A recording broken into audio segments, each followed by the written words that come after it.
Alright fans, this is Sean McVeigh with Sean's Outdoor Adventures, and as some of you may or may not know, this is my 20th year in filming hunts. Yes, I started 20 years ago, and it's only fitting that I put together this episode right now. I'm doing a reunion episode, in a sense, this year with John Ortlieb. He is the guy who first agreed to help me with my video project back when I was in college. And a lot of the videos that I put out are really focused on, hey, let me zoom this thing out a little bit, there you go. They're focused on hunting public land. And I really wanted to do an episode this year showing some tactics for when you're hunting private land. And John gets to hunt private land. He has a lease that he's a part of. We're going to the lease today to set up the stands, and we're gonna show you how we're doing it, show you his techniques, some of his ideas that he puts in there. And it's always good to, see some different perspectives. So we'll give a few ideas. He wants a little bit of my input on stand placement, so you see a little bit of that. And then hopefully, if things work out, we will get a little footage of a hunt, maybe from this location, come hunting season. So that's the scenario. Let's go check this out. Reunion, 20-year reunion. Let's do this.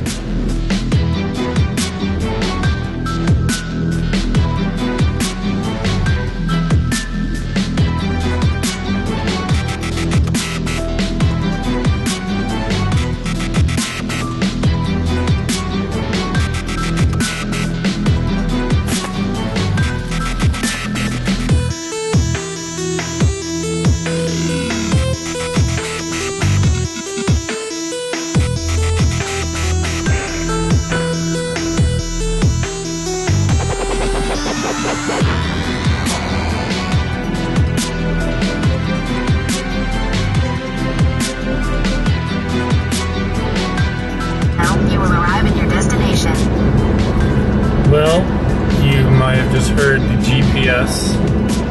I'm just about at the meeting point. We're meeting in an obscure place on the side of the road. That's how I seem to do things.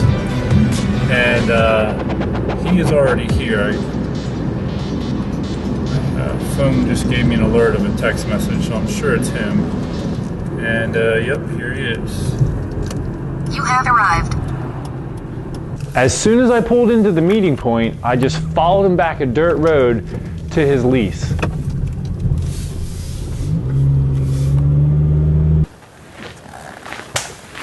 All right, man. Looks like we made it, buddy. Good to see you. Good to see you.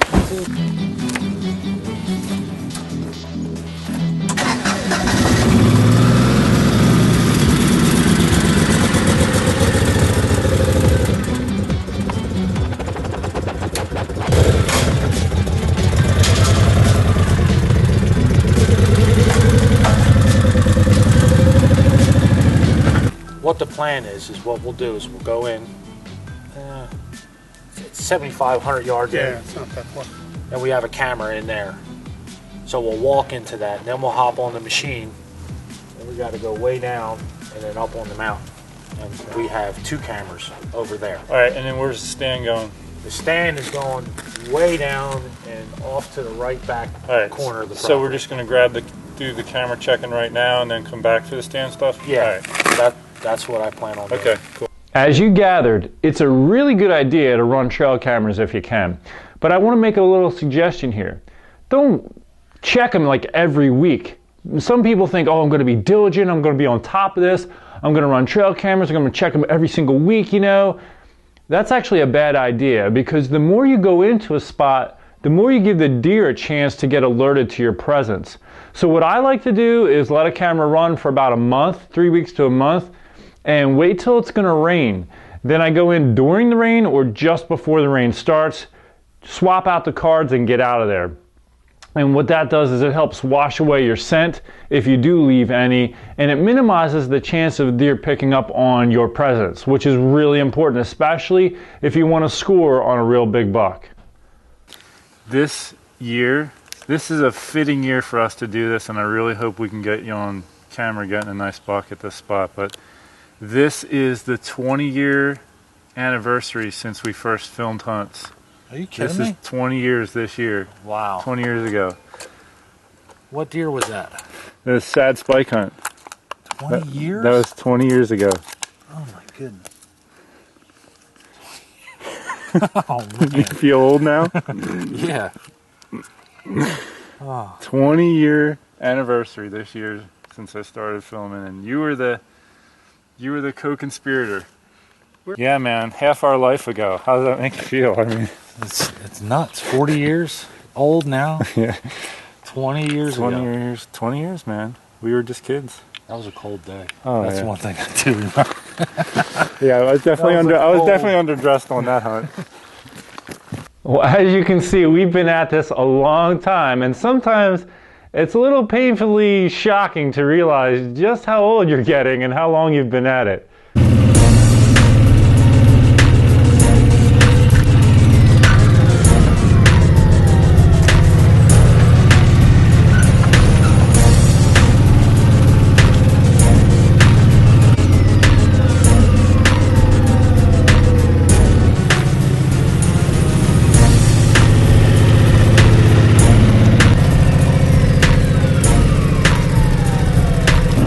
This is one of the nice things about hunting private land is, hey, you don't have to walk. Just sit in one of these buggies and drive your whole way back. I mean, I'm used to walking all this, sweating my brains out by now. I haven't even worked up a sweat yet. If you have a big chunk of land or a lease, or you're planning to get a lease, it's a good idea to put in some access trails for four-wheelers and things like that. Not only does it make it easier to get in and out and for setting up stands, and also sometimes a little bit quieter during the hunting season, it makes it easier to get the deer out when you get them. The deer also will start utilizing those trails and bring them closer to your hunting areas sometimes even. However, this is especially if you have a lease or you're going to get a lease. If it's not in the wording for you to be able to do that in the lease, try to seek amending the lease to get permission from the landowner to do that. Or if you're going to be trying to get a lease, make sure you put the wording in there and talk to the landowner. See if there's particular areas that he or she would prefer a little access trail or a four-wheeler trail, if they're okay with you doing that. And so what I did was I then had moved my stand to that tree right there. I don't know if you can kind of see the stand up there, but so now I'm right where they were traveling on me last year. There. Now, you haven't sat this spot yet, No, though. this is brand new. I just hung that set, I don't know, maybe a month ago. Okay. So So basically in July you were out here and you Yeah. hung that stand. yeah, it was actually July 3rd. July 3rd we were here. Yeah, because I mean, you want to get in, get your spots set up, shooting lanes trimmed well before the season, Yeah. so let the deer get used to I things. usually like to do it, early in the spring, let's say turkey season, before the woods green up and all that. But I was a little late on the draw this year. I had the spot in mind. It's just by the time I got up here, it wasn't until July 3rd to hang it. So, and being private ground, I don't have to really worry about cutting shooting lanes. I can cut whatever I need to cut. So, we're going to see that later. yes, you're going to see some craziness later. So, we're going to make deer trails later. That's an important point to make. If your state allows you to hang stands in the middle of summer or in the spring, get out there and do it, and then stay out of there. I mean, if you're going to run a camera, like I said before, just wait till it's raining to go in and check, but only do it 1 or 2 times the whole summer. Don't go in there very often, and try to stay out of there as much as you can. All right, well, Let's check this yeah, camera. let's go check it. The trophy rock's almost gone. There's the camera. I hope the battery's out. Because there's been a lot of activity here. Digging for it here.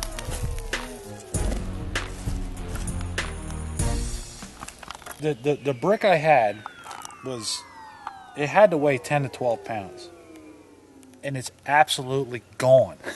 In 3 weeks, it's gone. And the trophy rock was brand new. They're 12 pounds, but that's brand new since July 3rd. Yeah. And they're hammering. Absolutely. There's many bears. Wow, lots of bears.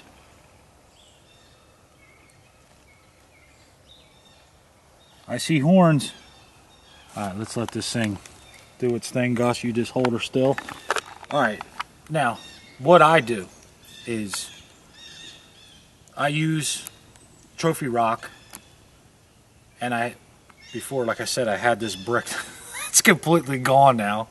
Thanks to the bear. Thanks to the bears, it seems like, which we'll see in a few minutes after all the pictures load up. But I only do this to collect inventory of who's in my area for hunting.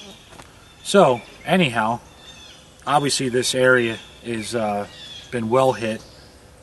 I don't know how many hundreds of pictures I've had only in 3 weeks on this camera.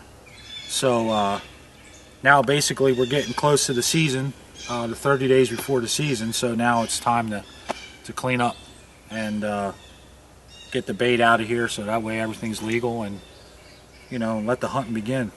So next year I'll put this out along with the new one. They'll finish this one off and go to the new one, and so she's going home.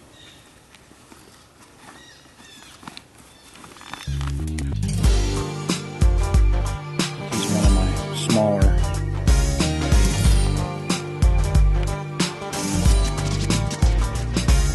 Somebody bumped my camera. It's kind of pointing to the left.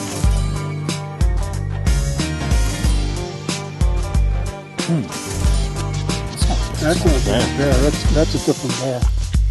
He's probably over a couple 100 pounds, you think? Mm-hmm. Short ears. That's a pretty bear.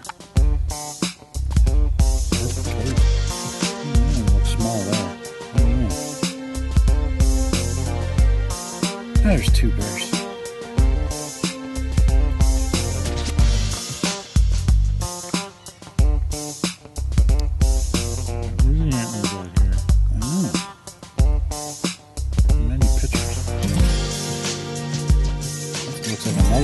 Different spike. It's like one shorter than the other.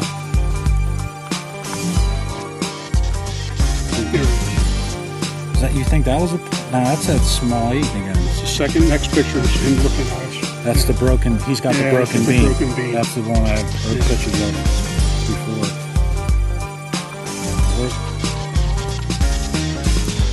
Seem to hang out together.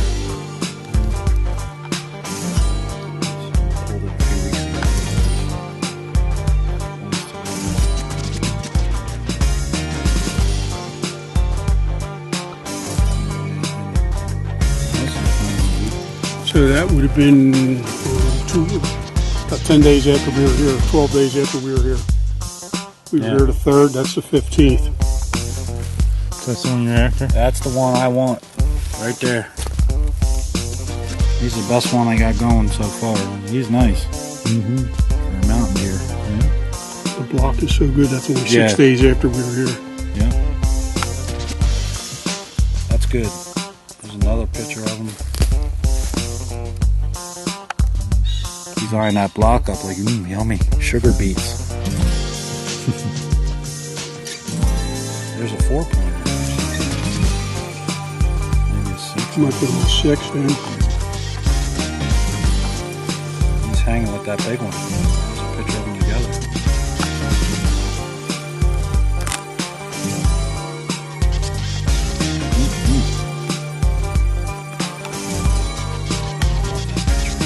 He's coming in, looking at it.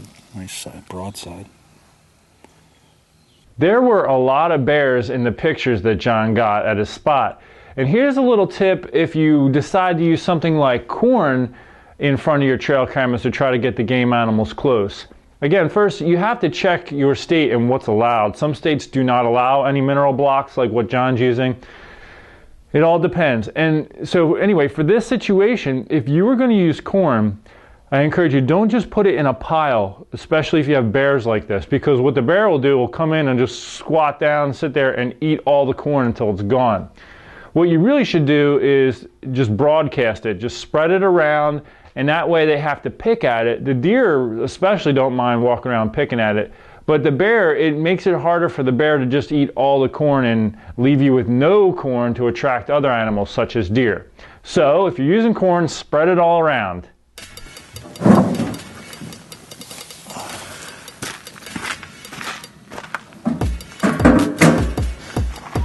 Man's got the huge chainsaw in there. Oh, we got clearing devices here.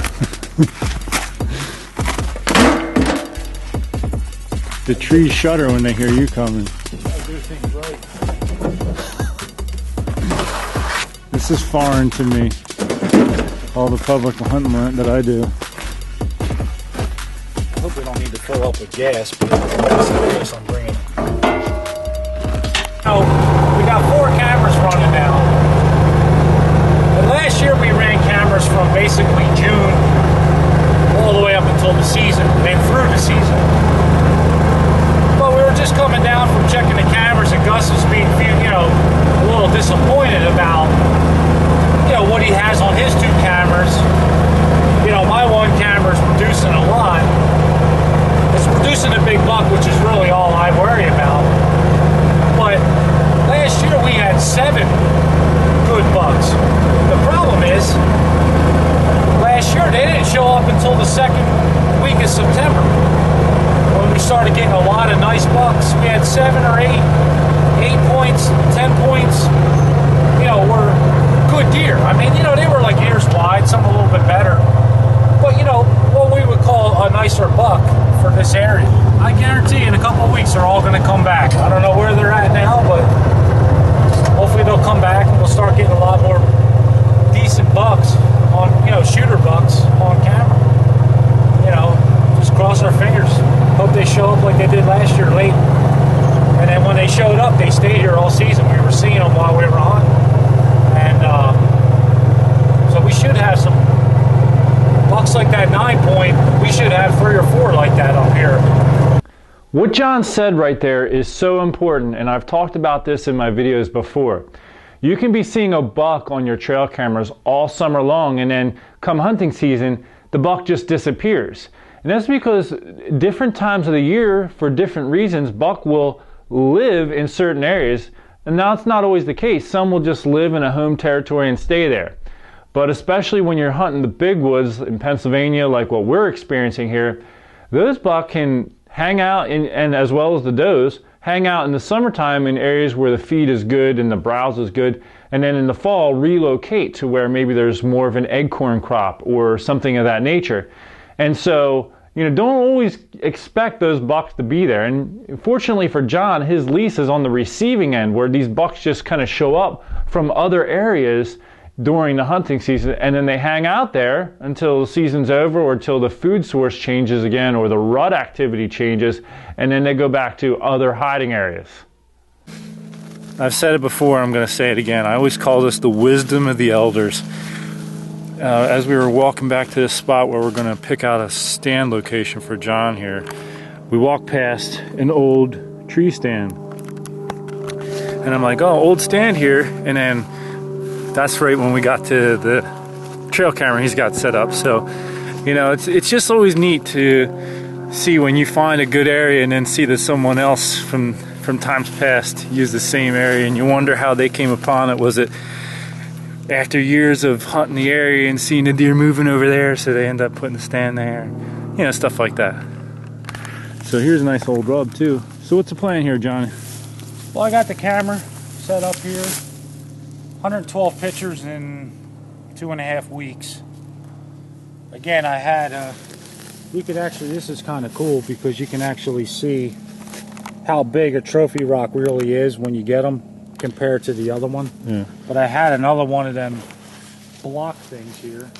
The plan is this is what kind of transpired here. Now it's going to be really hard to tell you, but I know the history. Basically, maybe we'll get some video on the way out of, there's an airport, a grass runway for a private little Piper plane that the owner has. And the woods that we're kind of in now matured over the years, and the trees started getting very high. So off the edge, he clear cut it. And that is thick as dog hair right in there. And from my scouting and from everything, that turned into a major bedding area, obviously, because it's very, very thick. Very thick. And I hunted over here a couple years ago during the rifle season, and I watched multiple small bucks and does actually go in here and bed down with all the chaos of rifle in our area. So, anyhow, if they're bedding in there rifle season, I know they're bedding in there during the bow season, so I want to get a stand kind of off the edge of it a little bit. I'm planning on this being a morning spot, but we got to go back in here. I'm thinking not far, maybe just 30, 40 yards, and find a spot for a stand and get to work. Because it's, as you can see, it's very dense with pickers. After a clear cut, you know, that's when all them pickers start really growing up, and it gets gnarly. Now, this tree here, Sean, I kind of just, you know, put in my mind, again, right there on the edge of that airport is this real thick, impenetrable by human area. Now, I'm basically right on top of the bedding area, but this is where I wanted to be for a morning area. Right. I know you like to sit in multiple trees, yes, which is why you were picking this one out. You also have a double tree right here that gives you more cover early archery. That might be a nice one. No, I'm thinking that you and I, Sean, obviously this is a 20-year anniversary. Yep, 20 years, man. So we've been doing it quite a long time. We've both had great success hunting.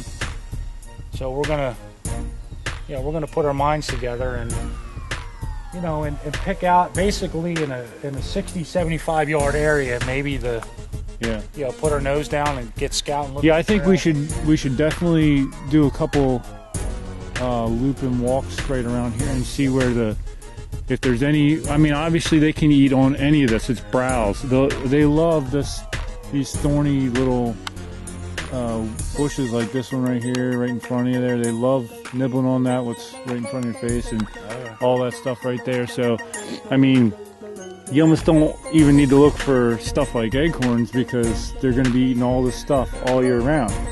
So they'll be milling around. I think if we can find some key trails moving through this stuff, that's what we're going to want to focus on in this kind of terrain. Yeah. So let's. Yeah, and another insight is, you know, only 200-300 yards on the other side of the airport here is all corn and beans. So, you know, they could be coming this way. And then basically there is oaks sprattered out through here, but more, this is kind of marshy, kind of swampy bottom. But, you know, if you go across the flat here and then it goes up on the mountain, you have more oaks than you know what to do with. So that's why I like this spot, because it's bedding. You know, there's a lot of browse. It's very thick.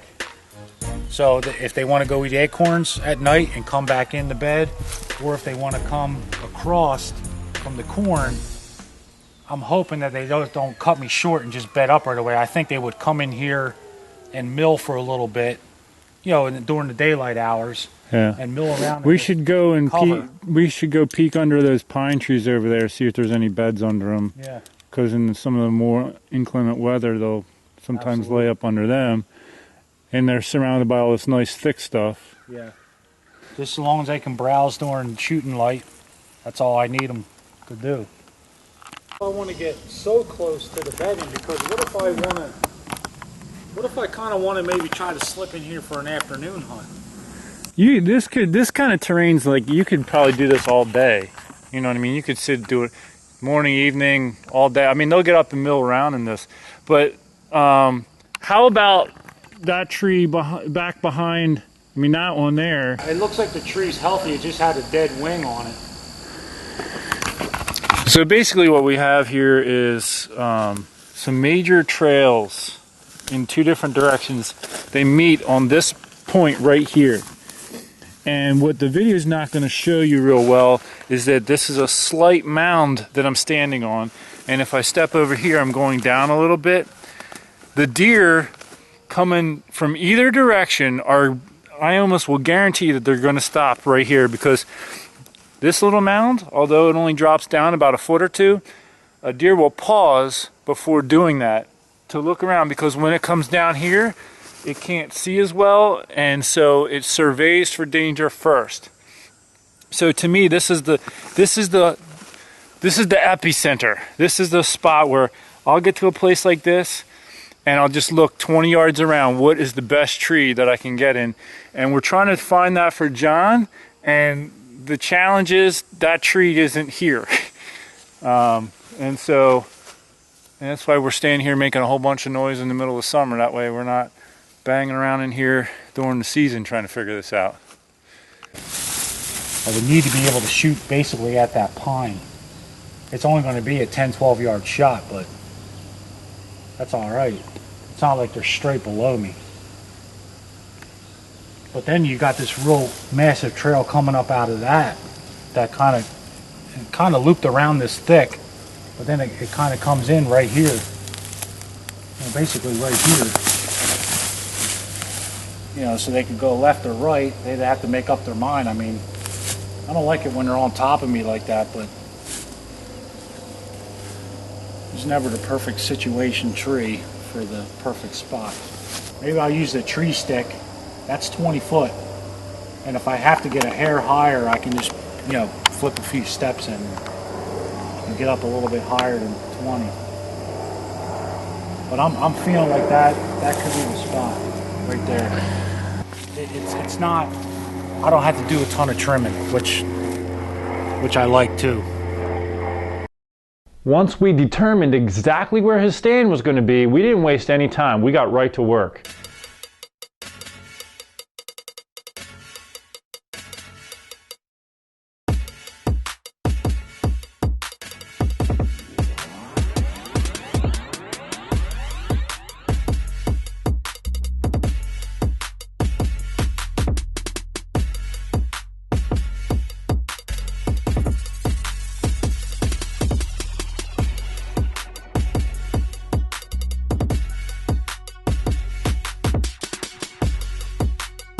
While John was up in the stand, I walked all around it where the deer would probably be, looking up at him to see if there was clear shooting lanes, and if not, we were going to make a few shooting lanes.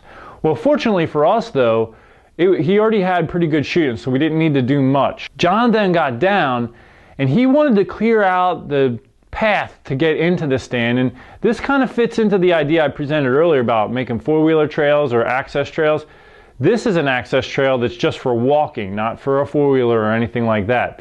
But it's so thick with brush in there, he wanted to clear it all out, because even if you brush up against something, a deer can smell that. You can wash your clothes and scent elimination and everything else, but there's still always going to be a possibility of leaving some scent, because what happens when you step in the woods is the natural odors in the woods begin to cling to the fabric, and that creates a derivative smell. It's not a natural smell anymore to the environment. Like, deer aren't walking around smelling fabric that has been in the woods, because it takes on a slightly different odor. And so you can be taking on odors and brushing up against the things, leaving some scent. It's possible. So it's in your best case, it's in your best interest to not brush up against anything while you're walking to your stand. So John's clearing this out so that it's easy for him to get in and out, so he's not brushing up against anything. And another thing you need to keep in mind though is this can cause the deer to begin using that as their main travel corridor. So the challenge then becomes, you don't want to leave any odor with your footwear going in and out, because the deer can be alerted that way. So what I like to do with my footwear is I try to get it the year before even, or early in the spring, and wear it, to try to break down those strong rubbery smells that most of our boots come with these days. So just keep that in mind. When you're getting close to the season, try to make sure you're not walking in the woods with brand new boots that have a real strong odor. Try to break that odor down over the summer.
There's one other tip I want to give you in reference to this. Now, John cut a trail to his tree stand in this situation.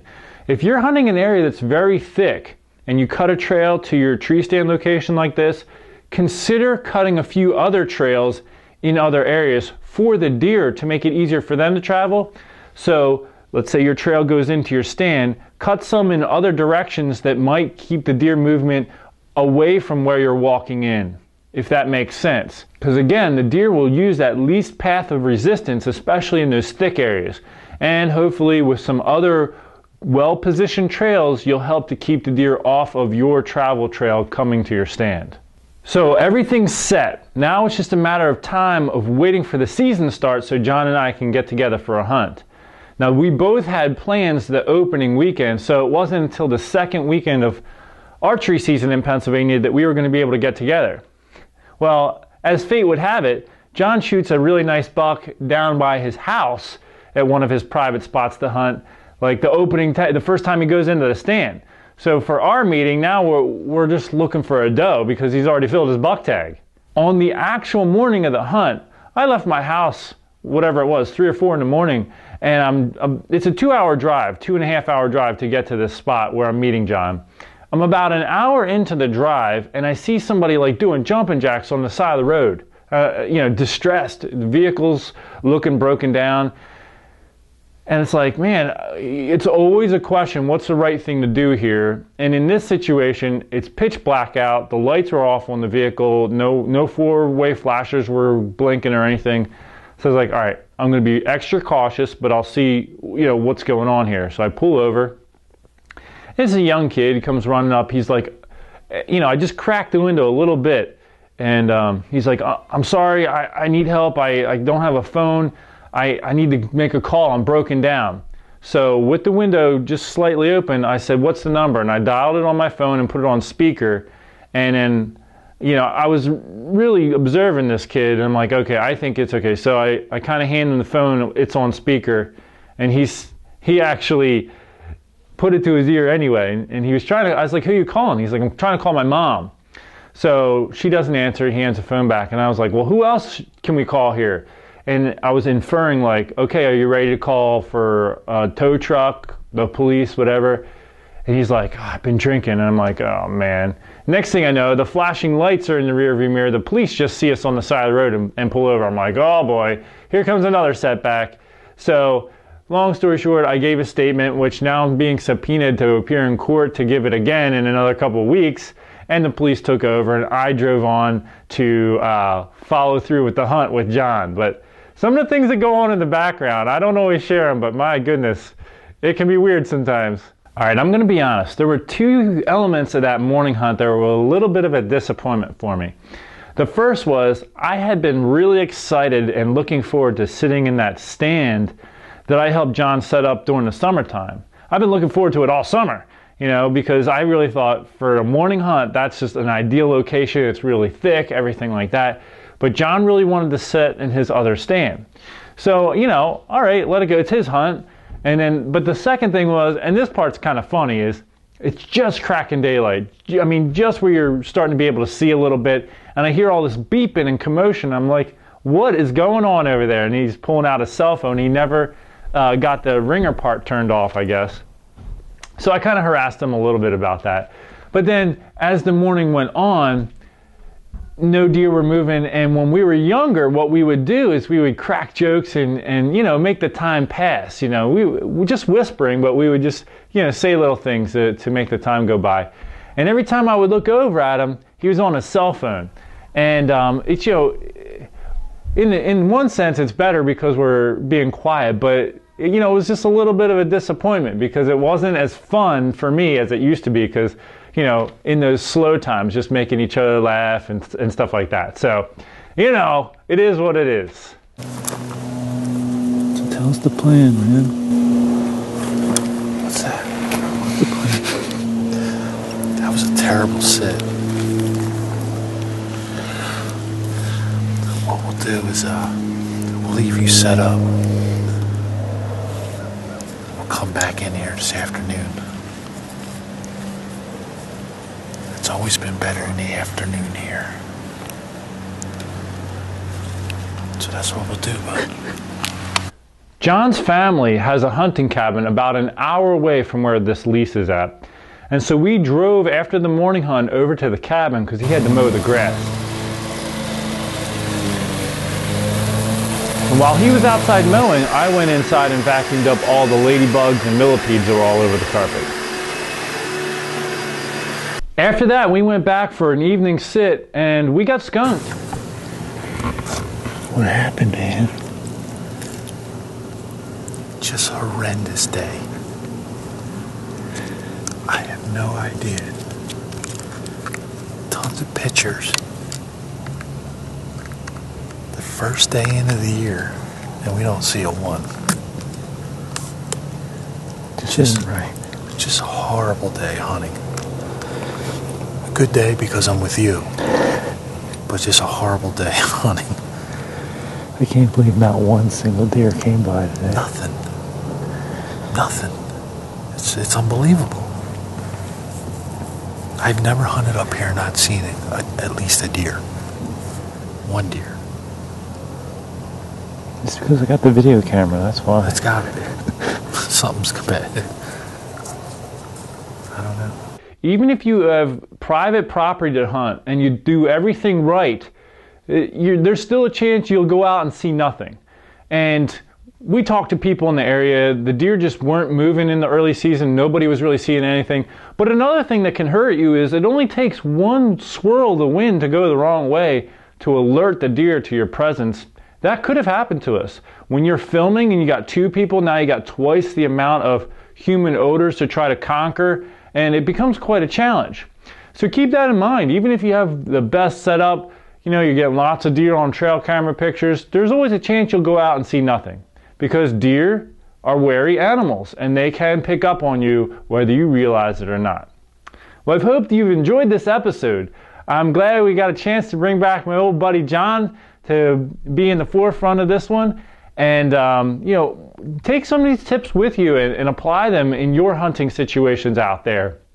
And if you currently don't have a lease, consider looking into getting one, and draft up some paperwork to, try to keep the lease for a couple years. If you're going to draft up a contract to be in a lease, try to see if you can make it 10 years or whatever. Don't just go for 1 year, because if you get to the end of the year and you want to keep hunting it, maybe they're going to want to increase the price on you, or someone else sees that you're doing well there and they're going to want to try to offer more. So stretch that lease out a little bit if you're going to go in there and try to get one. Thanks again for tuning in. Take care, and God bless you.